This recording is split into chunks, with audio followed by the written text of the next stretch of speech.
कल का class record होना रह गया था, मेरी गलती थी, मुझे ध्यान में नहीं आया। थोड़ा सा बस उसका विषय जो रिकॉर्डिंग सुनने वाले हैं उनसे छूट ना जाए, इसलिए ऊपर से समराइज करके और फिर आगे का विषय करते हैं।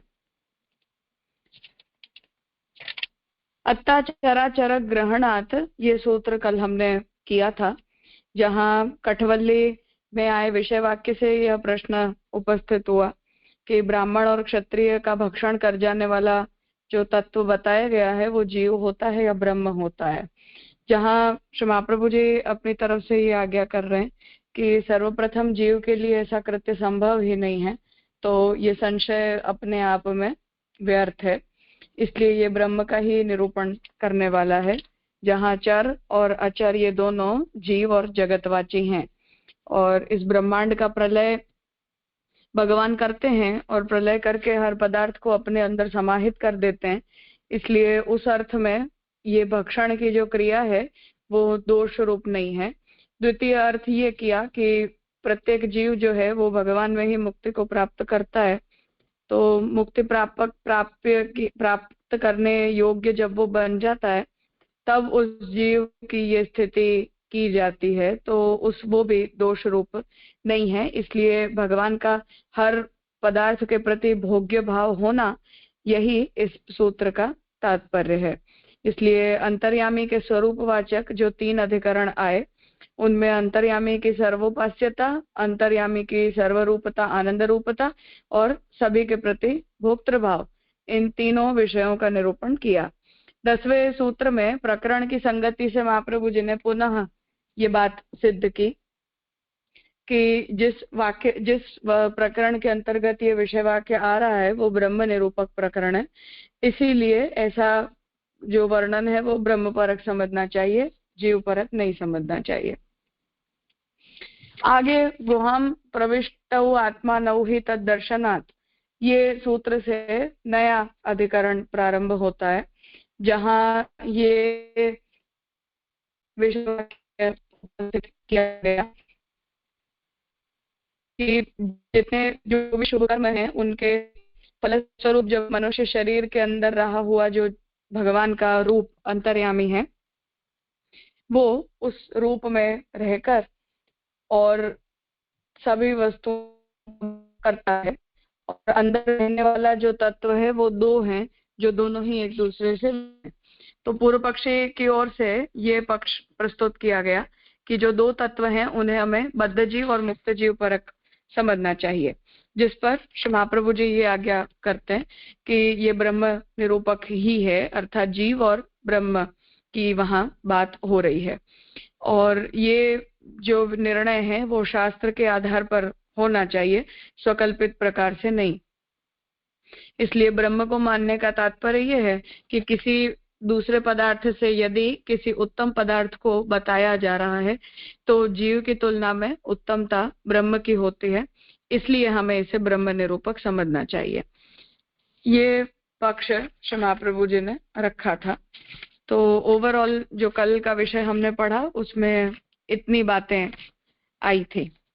अब कुछ पूछना है किसी को कल के विषय में?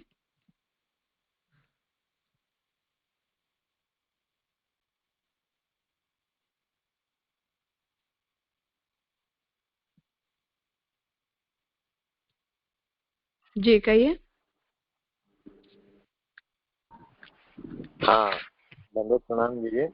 ये जो कल आया था इसमें जो पूर्व पक्ष जो आ रहा था कि इस प्रसंग में किसे निर्णायक माने, प्रकरण को या अर्थ को? हाँ। और दोनों में संदेह होने से ब्रह्म परक मानना संगत। तो यहाँ प्रकरण और अर्थ का जो आया है वो मैं समझना चाह रहा था।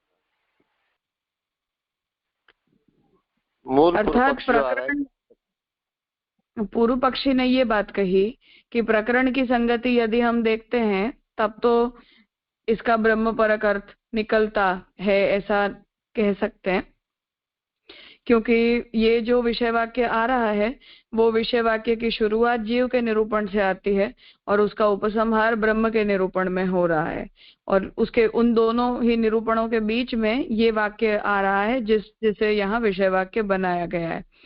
तो इस विषय में संदेह होने के कारण यहाँ जो है वो ये शंका उपस्थित हो रही है कि इस वाक्य को क्या समझना चाहिए। इसीलिए यहाँ ये पक्ष रखा गया कि इन दोनों में हमें किसे निर्णायक समझ लेना चाहिए। तो अर्थ का निर्णायक होने का मतलब ये है कि जो निरूपण आ रहा है उसमें जो शब्दों का प्रयोग किया गया है उन शब्दों के ही आधार पर हम ये समझें कि इन शब्दों से तात्पर्य क्या है, और उन्हीं के आधार पर हम ये निर्णय लें कि इसे ब्रह्म परक समझें या जीव परक समझें। और ओवरऑल शब्दों को, यदि शब्दों से प्रकट होने वाले डायरेक्ट अर्थ को यदि हम इग्नोर कर देते हैं और केवल प्रकरण के हम अर्थ का विचार करते हैं, तब फिर प्रकरणार्थ की संगति से हमें ये बात सोचनी पड़ेगी कि यहाँ किसका निरूपण आ रहा है। तो उन दोनों में से किसे बलवान समझा जाए, ये प्रॉब्लम है। तो महाप्रभु जी ने वहां ये कहा कि संदेह का जो निर्णय है वो पद शक्ति से होता है और जीव से उत्कृष्ट शब्द का उपयोग यहाँ किया गया है, अर्थात जो तुलना की गई दोनों में, तो वहां एक और दो दोनों को अलग अलग विरुद्ध स्वभाव वाले बताए, जहां एक को सूर्य कहा और एक को छाया कहा। तो सूर्य की उत्तमता का निर्देश किया गया होने से वहां से हम इस बात का विचार कर सकते हैं कि ये दोनों ही जो वाक्य हैं उनमें जिसका निरूपण आया पद शक्ति से, तो वो ब्रह्म का निरूपण आया।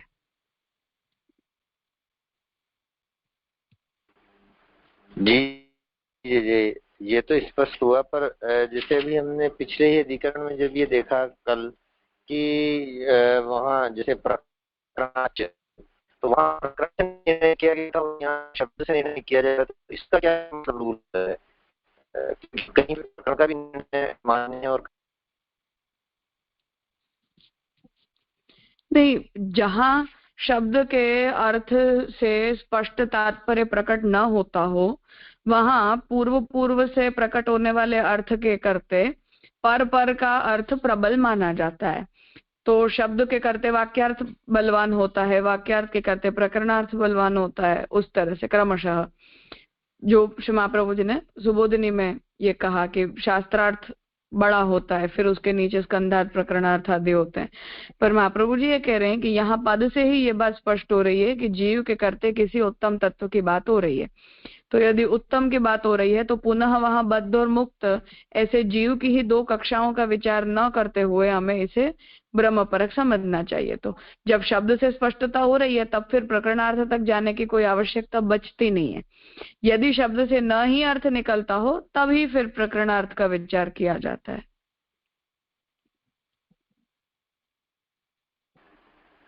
हाँ, स्पष्ट हो गया जी, प्रणाम। हाँ,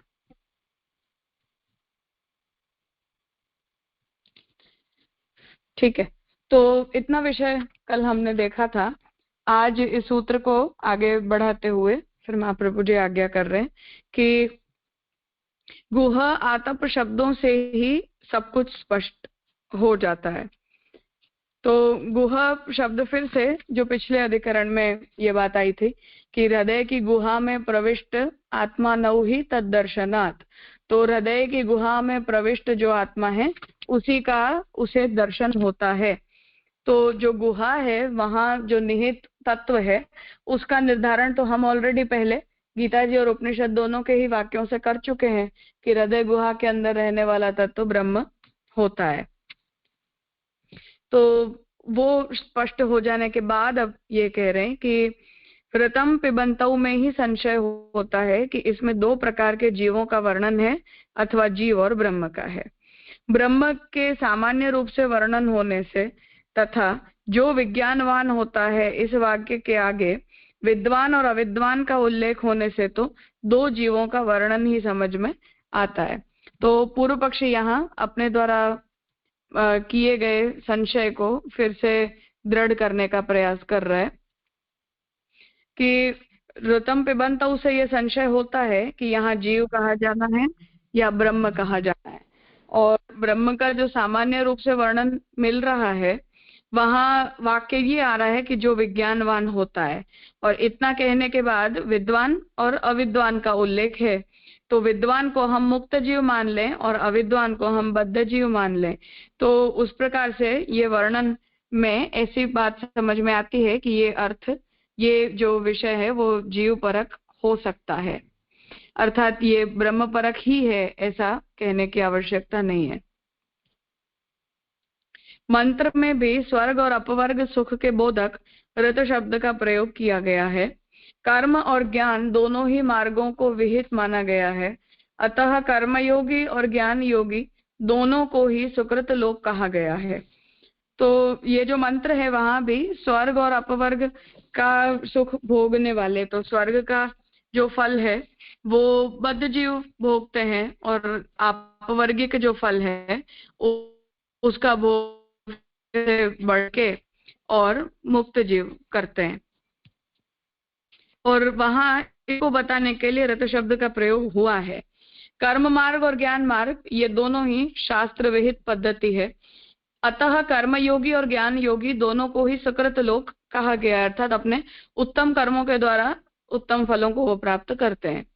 गुहा शब्द का प्रयोग तत्व विचार की दृष्टि से किया गया है, अन्यथा सीधे हृदय ही कहा जाता। जातिवाचक होने से गुहा शब्द में एक वचन का प्रयोग किया गया है। परलोक का तात्पर्य परार्ध सत्यलोक से है, जहाँ कर्मयोगी और ज्ञान योगी दोनों ही भोगते हैं। तो जो गुहा शब्द है उसका उपयोग यहाँ जो हृदय गुहा है उस अर्थ में न करके पूर्व पक्षी उसे तत्व परक अर्थात ब्रह्म परक लेना चाह रहा है। और ये जो शब्द यहाँ जो परलोक का फल भोगने की बात आ रही है, जो मंत्र कह रहा है कि स्वर्ग और अपवर्ग के सुखों का वो भोग करते हैं, तो ये परलोक से जो तात्पर्य है वो ब्रह्मा जी के सत्यलोक से है, जहाँ कर्मयोगी और ज्ञान योगी दोनों की ही गति होती है। अविद्या से प्रकाश के ढक जाने के कारण ही अविद्वान के छायापन का उल्लेख है, तथा ज्ञान से प्रकाशित होने से विद्वान के धूप रूप का उल्लेख है। तो उन दोनों ही तत्वों को, एक को आतप कहा और एक को जो है वो सूर्य रूप कहा, तो उसे बता रहे हैं कि जो विद्वान होता है उसकी बुद्धि प्रकाशित होने के कारण उसे सूर्य रूप कहा जा रहा है, और अविद्या के कारण जिसकी बुद्धि का प्रकाश नहीं होता है, ऐसे अविद्वान को जो है वो छाया के रूप में बताया जा रहा है। पंचाग्नि साधक और त्रिणाचिकेताग्नि के साधक भिन्न भिन्न है, अर्थात प्रवृत्ति मार्गी पंचाग्नि साधक तथा निवृत्ति मार्गी त्रिणाचिकेताग्नि साधक हैं। इंद्रिय और मन तो अचेतन है, इसलिए उनकी तो इस जगह वाक्यार्थ संगति हो नहीं सकती। तो जो ये दोनों प्रकार के जीव हैं वो कंपैरिजन में ही चल रहा है, बद्ध और मुक्त, इन दोनों की तुलना में। तो ये दोनों ही प्रकार के जो जीव हैं वो अलग अलग प्रकार की अग्नियों को धारण करते हैं, और उन्हें धारण करने के कारण अलग अलग उनके अपने स्वतंत्र साधन होते हैं। इसलिए इंद्रिय और मन जो है वो अचेतन होती हैं, इसलिए उनकी जगह जो है वो यहाँ वाक्यार्थ संगति तो कर नहीं सकते, परंतु दोनों ही प्रकार के साधकों का भेद यहाँ स्पष्ट होता है, इसलिए दो प्रकार के जीवों का यहाँ वर्णन आ रहा है, ऐसा सोच सकते हैं। वाक्यार्थ के योग में विशेषण ही निर्णायक होता है। तो जो वाक्य का अर्थ है उसे हम किसके साथ जोड़ेंगे इस विषय में, जिसके प्रति जिन विशेषणों का उपयोग किया जाता है उन्हीं विशेषणों से उसके विशेष्य का हम अनुमान कर सकते हैं। इस प्रकार विचार करने से उक्त प्रकरण बद्ध मुक्त जीव संबंधी ही समझ में आता है। तो ये सारे तर्क जो है वो पूर्व पक्षी अपनी तरफ से दे रहे हैं और ये कहना चाह रहे हैं कि ये सभी तर्कों का यदि हम विचार करते हैं तो उससे यही समझ में आता है कि ये दोनों विषय जो है वो बद्ध और मुक्त जीव परक है। इस प्रकरण के पाठ से ब्रह्म वाक्यता तो समझ में आती नहीं, तो यहाँ ब्रह्म का निरूपण आ रहा हो ऐसा समझ में नहीं आता है। उक्त मत पर सूत्र रूप से सिद्धांत प्रस्तुत करते हैं। तो इस पूर्व पक्ष के खंडन में अब यहाँ सिद्धांत उपस्थित कर रहे हैं कि गुहाम प्रविष्टौ आत्मानौ इत्यादि। हाँ नीलेश भाई जी, दंडोत प्रणाम। सॉरी जे ये जो ऊपर की जो बात की ना कि विचार करने में प्रकरण का वह मुक्त जीव, सॉरी वाक्यार्थ के योग से विशेषण निर्णायक होता है। सो ये सब टेक्निकल बात है, वो थोड़ा क्लियर करेंगे। मेरे ख्याल से थोड़ा बहुत जे ने प्रवचन में किया था, पर ये अगर ग्रामर के एस्पेक्ट से कुछ प्रकाश डाले तो प्लीज। कौन से वाक्य में प्रॉब्लम हो रही है?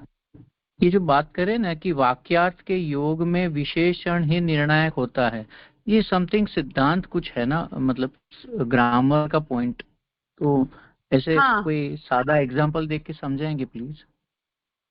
हाँ, मतलब वाक्य जिस वाक्य के अंदर जिस विशेषण का प्रयोग किया जाता है, जहां नाम का उल्लेख न हो, अर्थात जहां कोई वस्तु का उल्लेख न किया गया हो, परंतु उस वस्तु के स्थान पर केवल जो है वो उसके विशेषण बताए गए हों कि ये जो वस्तु है वो ऐसी है, या उसका केवल डिस्क्रिप्शन दिया गया हो, तो उस डिस्क्रिप्शन के बेसिस पर हम उस वस्तु को अज्यूम कर सकते हैं कि यहाँ जिसका वर्णन आ रहा है वो वस्तु ये है, या यहाँ इस वस्तु का वर्णन किया जा रहा है। तो जो भी, जैसे यहाँ जो विशेषण दिए गए हैं, फॉर एग्जाम्पल कि एक सूर्य के समान होता है और एक जो है वो परछाई के समान होता है। तो अब यहाँ ये प्रश्न उपस्थित हो गया कि अब ये इन शब्दों से हम क्या अर्थ समझें, क्योंकि जीव या ब्रह्म कुछ भी यहाँ लिखा हुआ तो है नहीं। तो उसे यहाँ स्पष्ट करना चाह रहे हैं कि जो भी वाक्य है उसका हम ओवरऑल अर्थ जब निकालते हैं तो यहाँ विशेषणों को बताना तात्पर्य नहीं है, परंतु विशेषणों के द्वारा उस विशेष्य को लक्षित करना तात्पर्य है। तो उस विशेष्य को ध्यान में रखते हुए विशेषण से तात्पर्य का विचार हमें करना चाहिए, ऐसा बता रहे हैं। जी प्रणाम जी।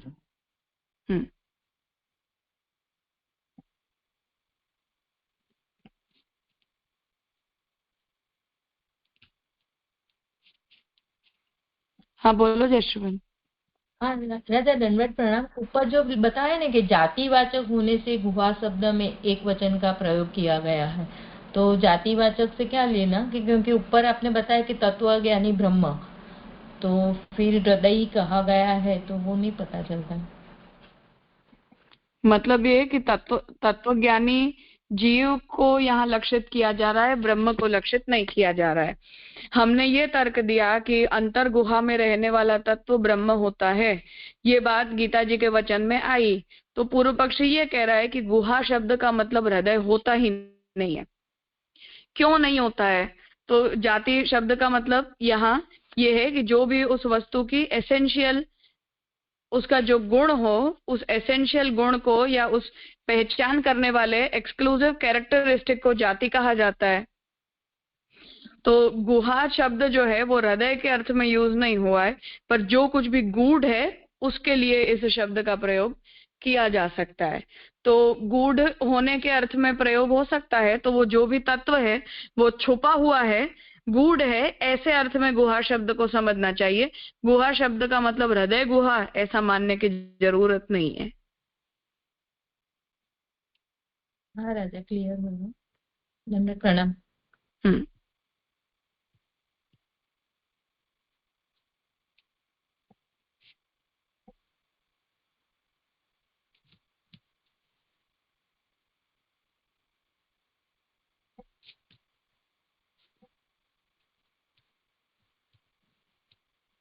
हाँ राजेश भाई।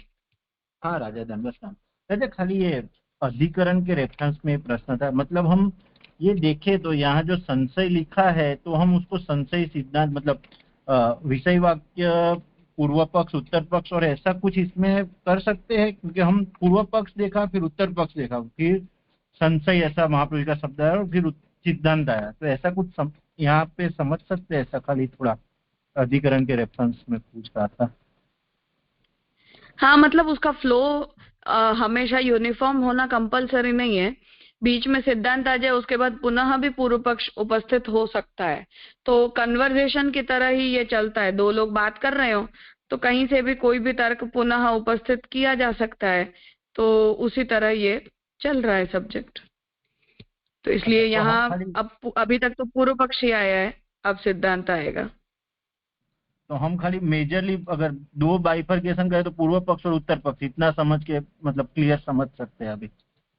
हाँ बिल्कुल। तो संशय जितने हैं उसको हम पूर्व पक्ष समझ सकते हैं ना, मतलब अपने बेसिक लेवल पे समझने के लिए। हाँ समझ सकते हैं। हाँ हाँ राजा, हाँ प्रणाम। मतलब संशय तो एक वाक्य में बता दिया जाता है कि ये हमें इस वाक्य के अंदर डाउट है। फिर अपने डाउट को डिफेंड करने के लिए जो तर्क दिए जाते हैं उन्हें हम पूर्व पक्ष कहते हैं। फिर सिद्धांत वाक्य बताए बिना अपनी तरफ से पूर्व पक्ष को खंडित करने के लिए जो आर्ग्यूमेंट की जाती हैं वो उत्तर पक्ष बनते हैं। और फिर अपनी तरफ से जब एक निर्णय दे दिया जाता है तब वो सिद्धांत बन जाता है। हाँ हाँ राजा, मतलब उत्तर पक्ष में कोटेशन होने जरूरी नहीं है। हाँ नहीं है। अच्छा अच्छा, हाँ राजा। उत्तर पक्ष एक्चुअली सिद्धांती का अपना मत हो ये भी जरूरी नहीं है।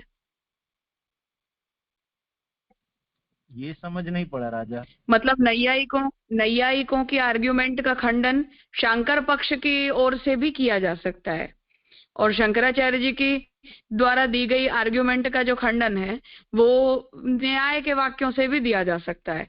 तो उत्तर पक्ष का काम होता है केवल उस पूर्व पक्षी की आर्ग्यूमेंट को काटना। वो अपना ही मत हो ये जरूरी नहीं है। सिद्धांत पक्ष जो होता है वो एक्सक्लूसिवली सिद्धांती का अपना मत होता है। अच्छा हाँ राजा। तो राजा खाली एक रिक्वेस्ट है, यहाँ कुछ ऐसा महाप्रभु जी की तरफ से है तो आप लिखवा देना कि ये हाँ मैं उत्तर बता पक्ष दूंगी। मतलब अपना सिद्धांत नहीं है। हाँ हाँ नहीं जरूर बता दूंगी। हाँ हाँ प्रणाम राजा।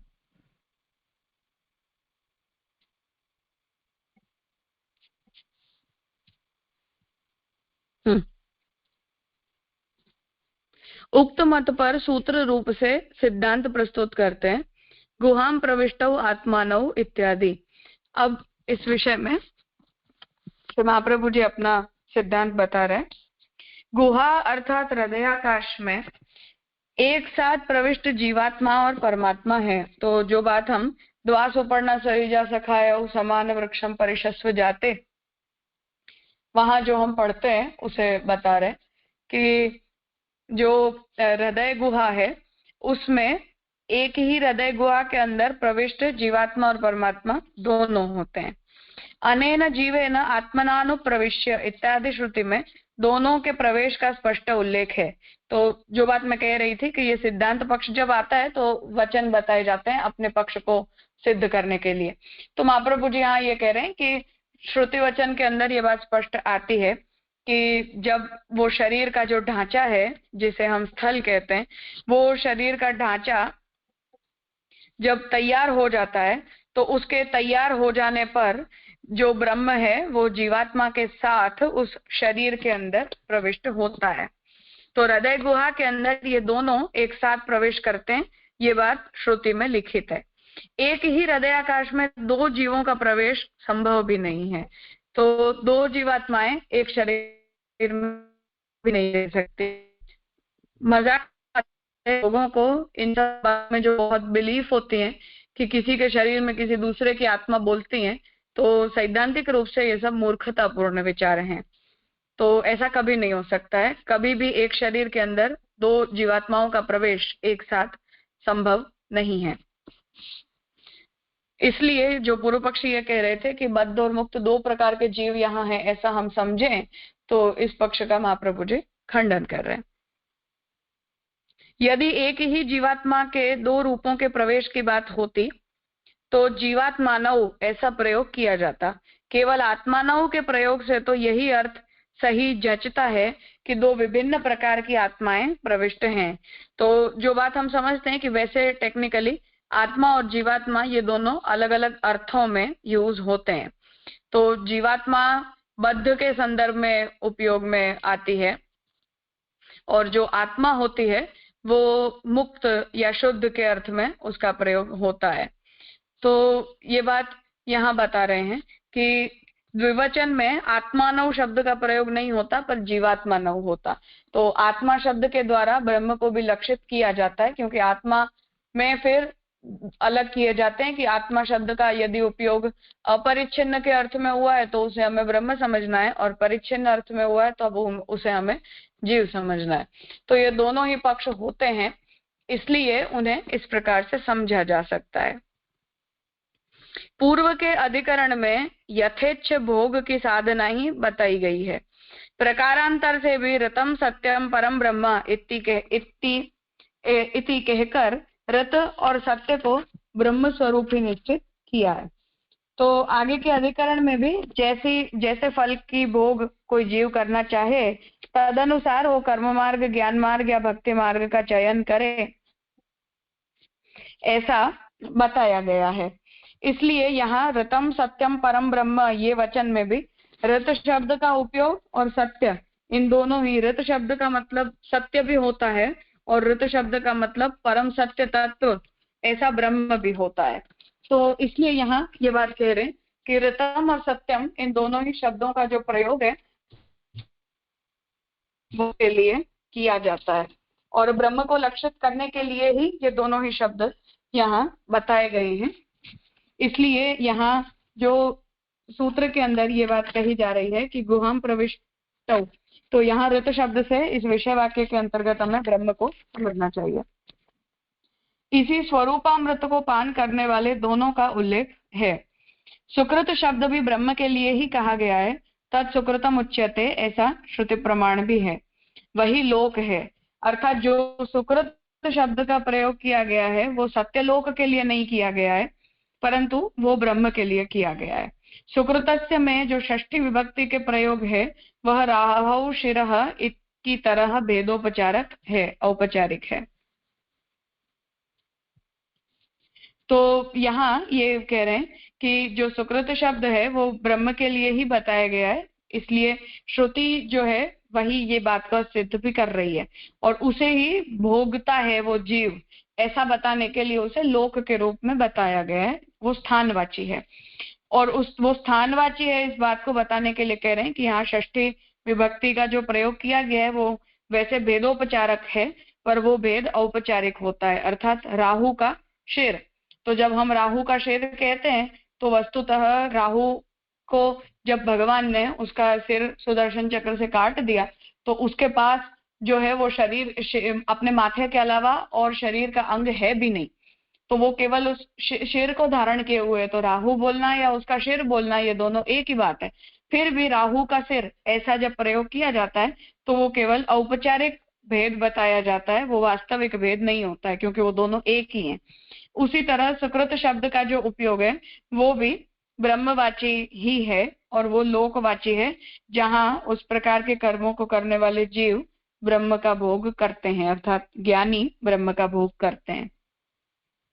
और उस सुकृत का मतलब उसी सुकृत का पान परमात्मा और जीवात्मा दोनों करते हैं, ऐसा जब श्रुति वचन में आ रहा है तो उसका तात्पर्य यह है कि उस लोक में रहकर उस जीवात्मा को ब्रह्मानुभूति होती है। तो वो आत्मा और जीवात्मा ये दोनों ब्रह्म रूपी उस लोक के अंदर रहकर और उस लोक के सुखों का अनुभव करते हैं, ऐसा तात्पर्य यहाँ समझना है। ये ब्रह्मलोक और ब्रह्मा का लोक वो दोनों अलग अलग हैं? नहीं, अलग अलग नहीं होते हैं। ब्रह्मा जी जहाँ रहते हैं वही सत्यलोक कहा जाता है। मतलब ब्रह्मा का लोक, ब्रह्मलोक और सत्यलोक वो तीनों एक ही फ्रेज पे चलता है, ऐसा? हाँ, अगर कोई स्पेसिफिक कॉन्टेक्स्ट ना हो तो इन जनरल वो समानार्थी हैं। ओके। और जब ज्ञानी जीवन मुक्त अवस्था में होता है तो उसे जो अनुभव होता है वो ब्रह्मलोक में जो अनुभव होता है वही टाइप का अनुभव होता है ना? नहीं, ऐसा नहीं है। जो ज्ञान मार्ग है वो वैसे किस प्रकार की साधना करता है उस पर डिपेंड करता है। सत्यलोक की प्राप्ति तो उसे तब होती है जब उसकी क्रम मुक्ति होती है। तो क्रम मुक्ति में डायरेक्टली उसे अक्षर का स्थान नहीं मिलता है, परंतु उसकी पहले सत्यलोक में स्थिति होती है, जिसके लिए शास्त्रार्थ में श्री महाप्रभु जी ने वो कारण बताया है कि ज्ञान मार्गी इतने प्रबल वैराग्य को धारण करते हैं, इसलिए कभी विषयों को भोग करने की वासना यदि उनके मन में कहीं बच गई हो तो उन भोगों को सत्यलोक में भुगतवाया जाता है और उसके बाद फिर उसकी अक्षर ब्रह्म में गति की जाती है। जी। तो क्रम मुक्ति होती है तो सत्यलोक में स्थिति होती है। सत्यलोक वेटिंग पीरियड की तरह होता है, तो वहां रहो, भोग करो और फिर जब भगवान उसे मूल फल प्रदान करना चाहे तब अंतिम फल की प्राप्ति होती है। यही ऑर्डर कर्म मार्ग के द्वारा भी होता है। वहां महाप्रभु जी ने ये बात कही है कि कर्म मार्ग के द्वारा सद्यो मुक्ति अर्थात डायरेक्टली मुक्ति प्राप्त होना नेक्स्ट टू इम्पॉसिबल है। भगवान की कोई विशेष कृपा हो तो हो सकता है, अन्यथा सामान्यतः ऐसा पॉसिबल नहीं है। जी जी जी, स्पष्ट हो। हाँ हाँ राकेश भाई। हाँ राजा दंड राजा, ये जो आपने अभी ऐसी आज्ञा की ना कि सत्यलोक में ब्रह्म और जीवात्मा उसको भोगते हैं, तो मतलब क्रम मुक्ति के प्रकरण में जब उसका अक्षर में गति होगी तभी अंतर्यामी और जीवात्मा मतलब अलग हो गए, तब तक अंतर्यामी और जीवात्मा साथ ही रहेंगे ब्रह्मलोक तक?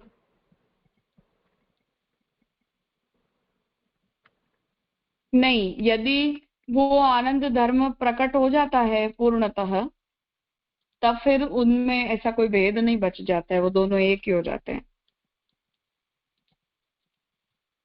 तो आनंद धर्म ब्रह्मलोक में अगर कोई क्रम मुक्ति जैसे आपने कर्म मार्गी की आज्ञा की तो वो आनंद धर्म प्रकट हो जाता है अगर ब्रह्मलोक में जाता है तो? क्योंकि यहाँ जो आपने जो सेंटेंस था, मुक्ति योग्य होकर ही उसकी सत्यलोक में गति होती है, पर बस कारण केवल इतना बचता है कि उसके मन में कोई भोग आदि बच गए हों तो उन भोगों का अनुभव करवा के उसे अंतिम गति प्रदान की जाती है। तो बस उतना ही कारण है कि उसकी सत्यलोक में गति की जाए उन वासनाओं को निवृत्त करने के लिए। बाकी वो जीव मुक्त होकर ही यहाँ से जाता है, इसलिए अब वो किसी भी प्रकार की बद्धावस्था में नहीं है। तो यहाँ रूत और सत्य के अर्थ में ब्रह्म और जीवात्मा ऐसा समझना है? नहीं, रत और सत्य ये दोनों ब्रह्म के समानार्थी हैं, ऐसा समझना है। अच्छा अच्छा, हाँ हाँ राजा, हाँ। अर्थात जिस वाक्य से ये आया ना कि ऋत शब्द का मतलब पूर्व पक्षी को स्पष्ट नहीं था, वो उसे जीव परक ले जाना चाह रहा था या लोक परक ले जा रहा था। तो सुकृति शब्द को भी, सत्य शब्द को भी और ऋत शब्द को भी, तीनों को ही वो जीव जो पूर्व पक्षी है वो जीव परक बता रहा है, इसलिए उसके उत्तर में ये कहा है कि ये सब शब्द जो है वो ब्रह्मवाची होता है। मतलब कोई डिक्शनरी मीनिंग या कहीं पे रूत का मतलब जीव होता होगा तभी वो ले जाता होगा ना, वो मेरा ऐसा कि नहीं, जीव और ब्रह्म जब एक ही होते हैं तो हर ब्रह्मवाची शब्द का उपयोग जीवात्मा के अर्थ में किया ही जा सकता है ना। वो तो फिर अर्थ बल से करेगा ना पूर्व पक्षी। अच्छा अच्छा, ओके ओके। ऐसे तो रूत का इज इक्वल टू हम देखे तो सत्य होगा ना? हाँ, ऋत इक्वल्स टू सत्य और सत्य इक्वल्स टू ब्रह्म। अच्छा, तो वो उस तरीके से वो जीवात्मा पे ले जा रहा है। हाँ हाँ हाँ राजा। अपने वेद स्तुति के शायद तो प्रथम सेशन में या दूसरे सेशन में पूरे इस ऋत की उपनिषद से व्याख्या श्यामका जी ने की थी। हाँ राजा, हाँ एक बार देख लो। हाँ जी, वो मुझे कौन पुस्तक सा में सेशन है। को याद नहीं आ रहा है। हाँ हाँ, पर श्यामका ने वो पूरा ऋत का मतलब ब्रह्म कैसे होता है ये पूरा विषय तब पढ़ाया था। हाँ राजा।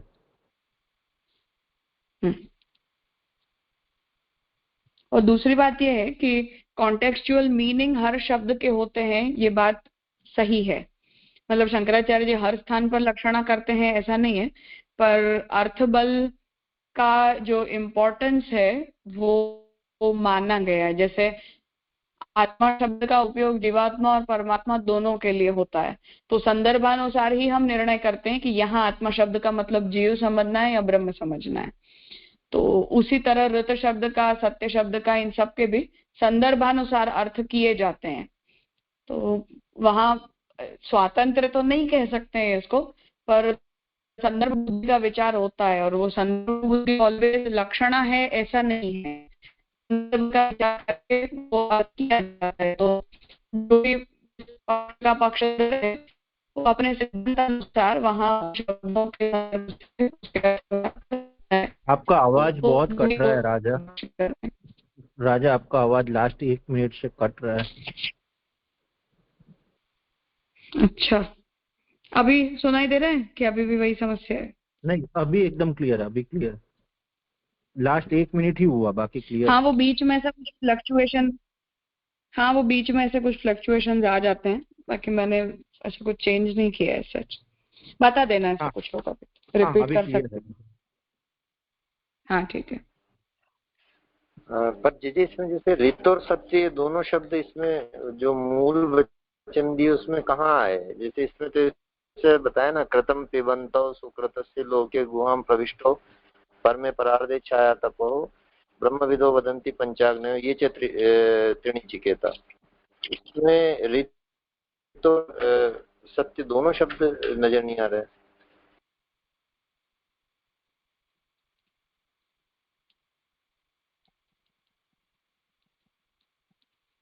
ऋतम पिबंतौ में संशय होता है कि उसमें 2 प्रकार के जीवों का वर्णन है अथवा जीव और ब्रह्म का।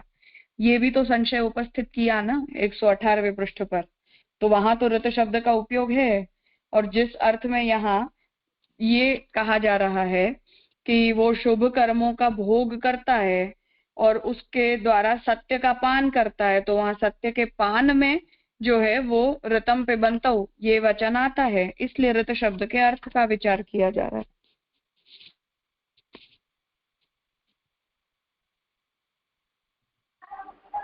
अच्छा अच्छा, जी जी जी जी, क्लियर हो गया। हाँ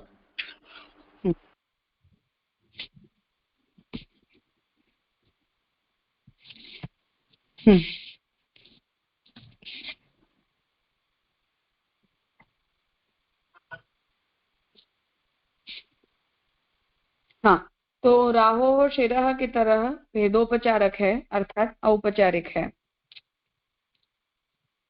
परम परार्धे का तात्पर्य अक्षर से है।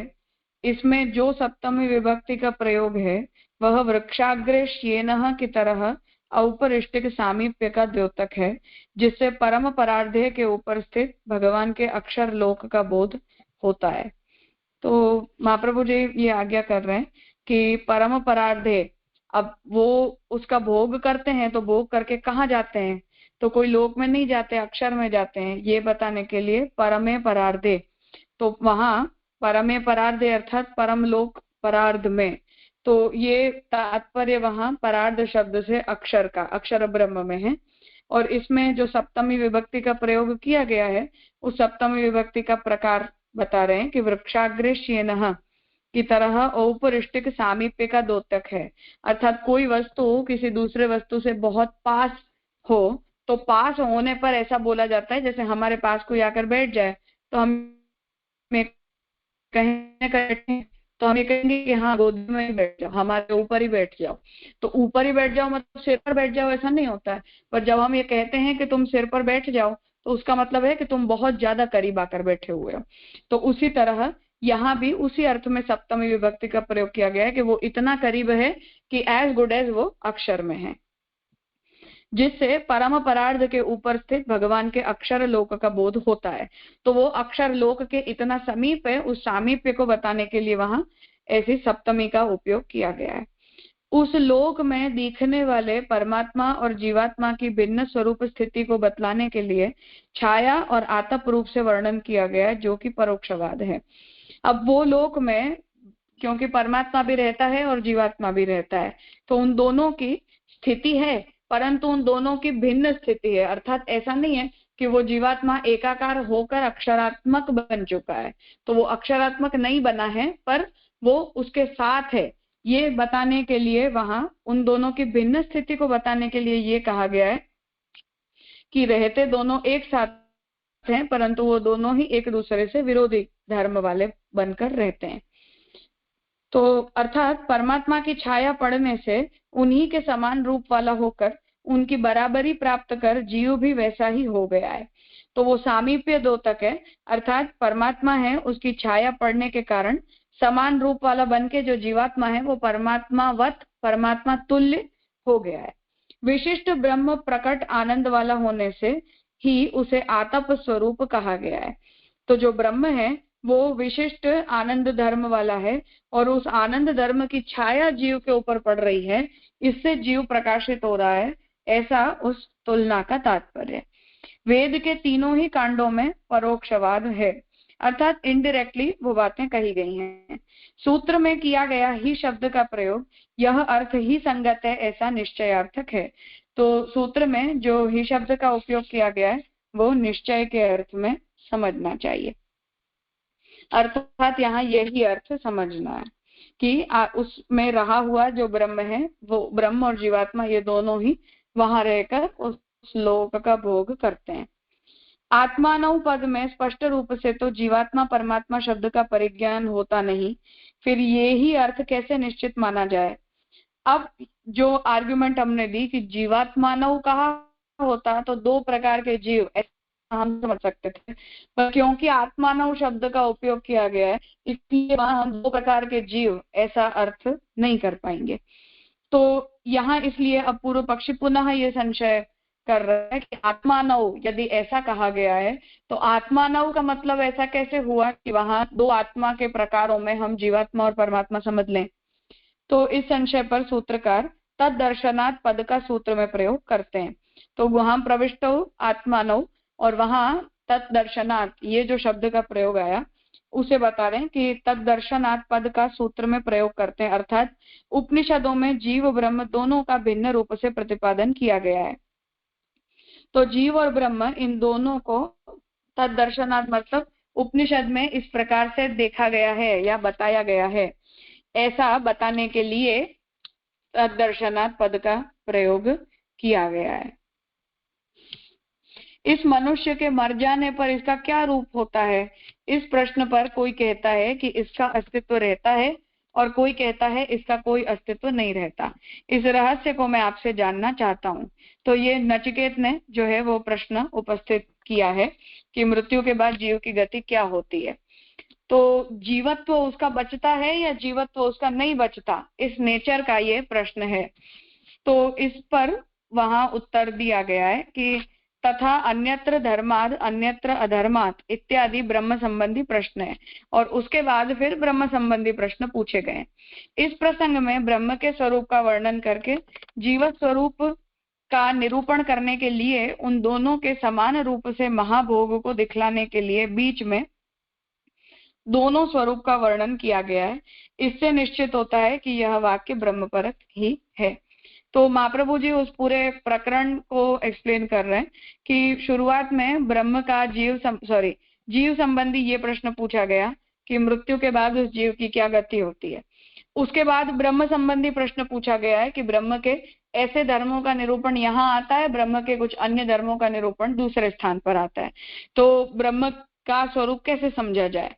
और ये प्रसंग में फिर ब्रह्म के स्वरूप का निरूपण करके और उसके बाद जीव के स्वरूप का निर्णय करने के लिए ये कहा गया है कि जीवात्मा और परमात्मा दोनों ही एक दूसरे के जैसे बनकर एक ही स्थान पर रहकर कुछ भोगों का भोग वो दोनों एक साथ करते हैं।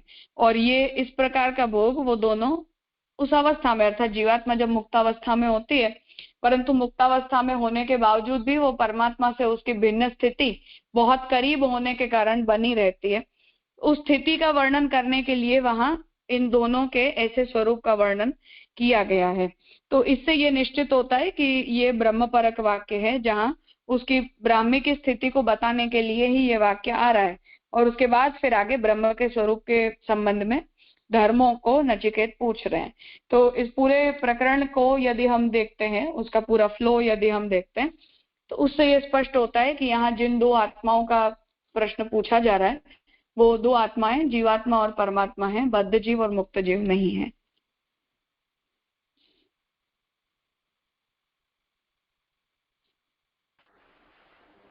तो जैसे इसमें जो परम परार्ध की जो स्थिति है ये मतलब जीवात्मा की स्थिति के लिए है। हाँ, जीवात्मा जब मुक्ति के लिए बिल्कुल प्रिपेयर्ड होती है उस समय उसकी वो स्थिति बताई जाती है। लेकिन उसकी स्थिति मतलब रहेगी परंपरार्ध में, यानी वो मुक्तावस्था में भी वो बिल्कुल आइडेंटिकल तो नहीं हो जाएगा, वो जो छाया तत्व कंसेप्ट उस तरह से रहेगा वो पास्ट में, मतलब। हाँ, अर्थात एकत्व अभी तक जीवात्मा ने प्राप्त नहीं किया है, तो कुछ भेद ब्रह्म के साथ उसका विशेष है। ऐसी परिस्थिति में उन दोनों की समान स्थिति का वर्णन उपनिषद में किया गया है।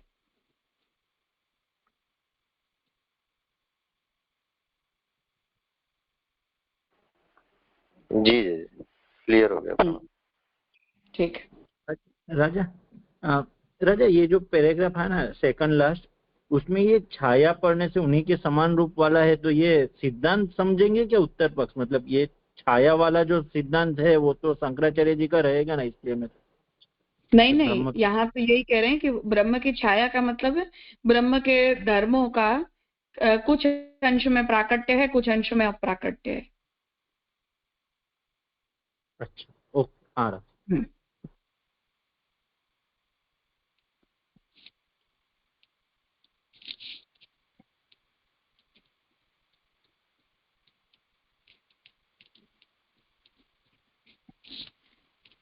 ठीक है, तो आगे का सूत्र छोटा ही है, देख लेते हैं। विशेषणाच्च, पुरुषोत्तम जी का निरूपण अधिकरण माला से देख के और फिर आगे करते हैं।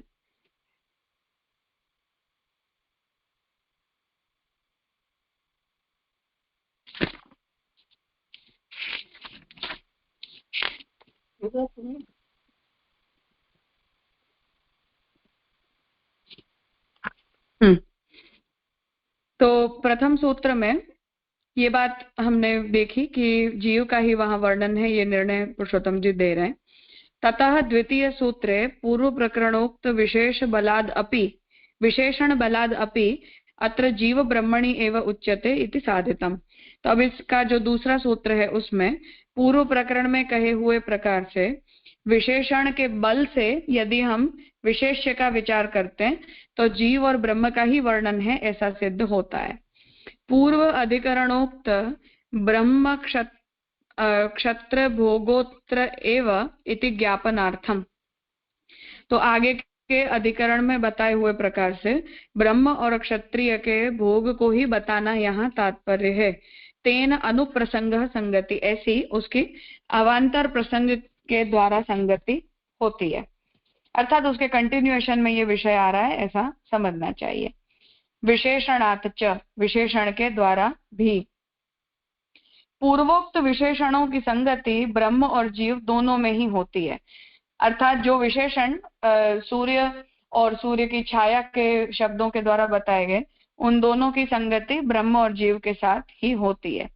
इसी प्रसंग में आगे आत्मा को रथी जानो, उस मार्ग से उत्तीर्ण हो जाता है, वह विष्णु का परम पद है इत्यादि में जीव के प्राप्य ब्रह्म का वर्णन किया गया है।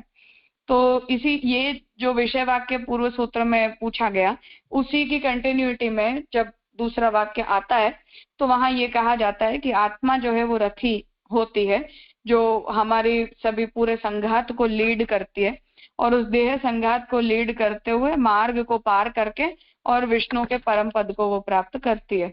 तो यहाँ जीव को जो है वो ब्रह्म प्राप्त होता है, ऐसा वर्णन किया गया है। तथा दोनों के सर्व विलक्षण कथन और आगे की ग्रंथ की पर्यालोचना से भी यह ब्रह्मपरक वाक्य ही निश्चित होता है।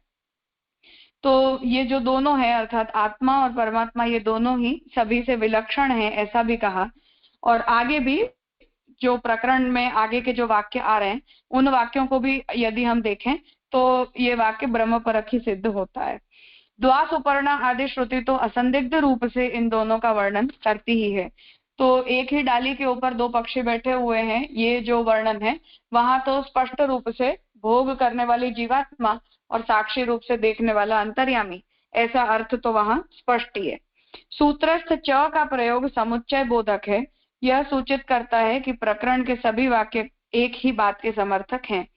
तो चकार का जो प्रयोग है वो इस अर्थ में हुआ है कि ये एक वाक्य नहीं, परंतु यहाँ जितने भी वाक्यों का प्रयोग किया गया है वो सभी वाक्य एक ब्रह्म का ही निरूपण करने के लिए यूज हुए हैं, और इसीलिए वहां चकार का जो है वो प्रयोग किया गया है, ऐसा यहाँ समझा रहे हैं। तो ये अधिकरण यहाँ संपन्न होता है। आज का विषय यहाँ रखते हैं, आगे हम नेक्स्ट वीक सोमवार को कंटिन्यू करेंगे।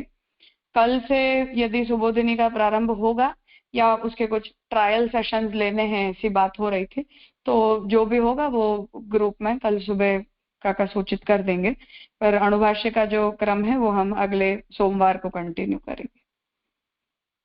आज यहाँ रखते हैं। प्रणाम।